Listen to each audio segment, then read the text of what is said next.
મિત્રો, આજે આપણે ઉનાળાની સિઝનમાં પીવાનું સરસ મજાનું મેંગો મસ્તાની બનાવવાનું છે.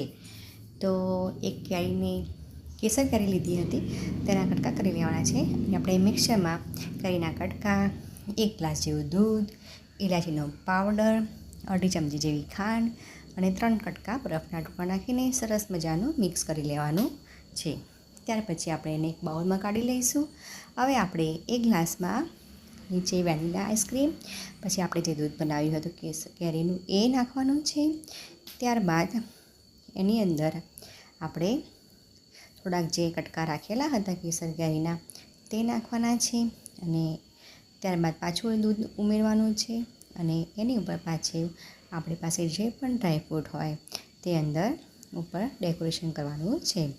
તો સરસ મજાનું મેંગો મસ્તાની તૈયાર